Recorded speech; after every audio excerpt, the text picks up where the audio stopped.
بسم الله الرحمن الرحيم. مرحبا بكم في هذه الحلقة الجديدة. سنتكلم في هذه الحلقة الجديدة عن أمر مهم جدا، وهو النجاح والفوز والفلاح. وسنتعرف في الحلقات المتعددة عن شروط النجاح وعن خطوات النجاح وعن عوامل النجاح. فسميها ما شئت، سميها شروط النجاح، سميها عوامل النجاح، سميها شروط النجاح، سميها الأمور المهمة للنجاح، سميها ما شئت، الأسماء لا تعلل.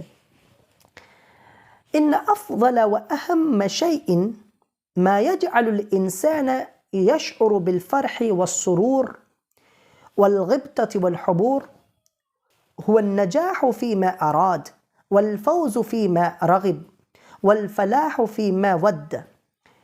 ولا شك أن النجاح يختلف من شخص إلى شخص، من إنسان إلى إنسان، ومن مرء إلى مرء.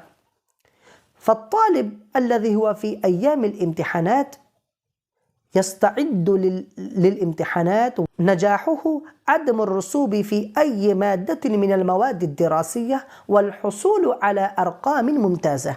أما المعلم والمدرس أو الأستاذ أو الدكتور، نجاحه شرح ذلك الكتاب الذي عين لأجله شرحا وافيا، من حيث أن يتمكن الطالب من فهم ذلك الكتاب فهما جيدا. وكذلك المدير لأي جامعة أو لأي مؤسسة أو لأي مدرسة أو لأي هيئة، نجاحه إدارة تلك الجامعة أو إدارة تلك المؤسسة أحسن الإدارة، والقيام بتطويرها وتوسيعها وازدهارها ورقيها أحسن قيام.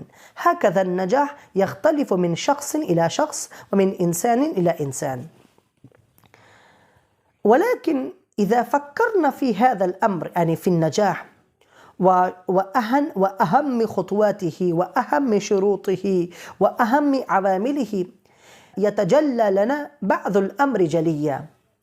أول شيء للنجاح أو أول شرط للنجاح هو تحديد الهدف، تحديد الهدف، تحديد الغاية. فهذا أمر مهم جدا.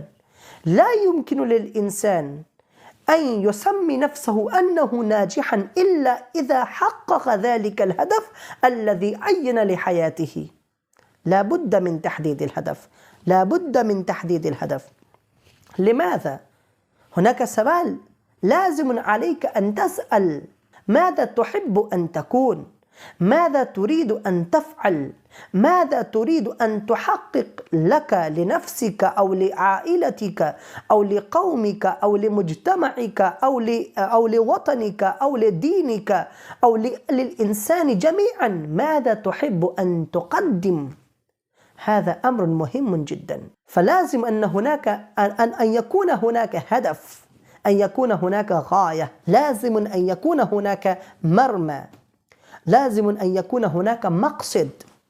فتحديد الهدف أمر مهم جدا، لأنك إذا لم تحدد هدفك أو هدف حياتك تضيع حياتك هباء منثورا.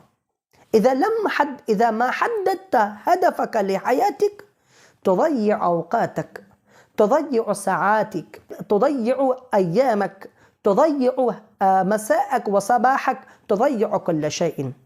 ولا شك أننا نعلم جيدا أن حياتنا هذه أمانة من الله، أن أوقاتنا هذه أمانة من الله، لأن كل ما نملك من الحياة أو الوقت أو المال أو العلم أو أي شيء هو أمانة من الله. فالحياة سنسأل عنها، والأوقات سنسأل عنها. فعلينا أولا أن نعرف ماذا هدفنا في حياتنا، ثم علينا أن نحدد الهدف، ثم علينا أن نحدد الغاية. لأن أول شيء وأهم شيء هو تحديد الهدف، هو تحديد الغاية. فهذا الهدف هو الذي يشجعنا إلى تحقيقه. هذا الهدف هو الذي يجعلنا أن نسعى لأجله، وأن نبذل قصارى جهودنا لأجله، أن نضحي كل ما نملك من وقت أو من حياة أو من مال أو من أي شيء لأجل تحقيقه. فهذا الهدف الذي حافز لنا، هو الذي مشجع لنا، هو الذي باعث لنا، هو الذي يجعلنا أن نفعل، هو الذي يجعلنا أن نعمل، هو الذي يجعلنا أن نجتهد وأن نسعى وأن نجد وأن نستغل بأوقاتنا. فعلينا أولا تحديد الهدف. فأول شيء للنجاح هو تحديد الهدف. ثم الهدف إما أن يكون طويل المدى وإما أن يكون قصير المدى. وما هو الهدف الذي هو طويل المدى؟ وما هو الهدف الذي هو قصير المدى؟ وكيف يمكن لنا أن نحقق الهدف الذي هو طويل المدى؟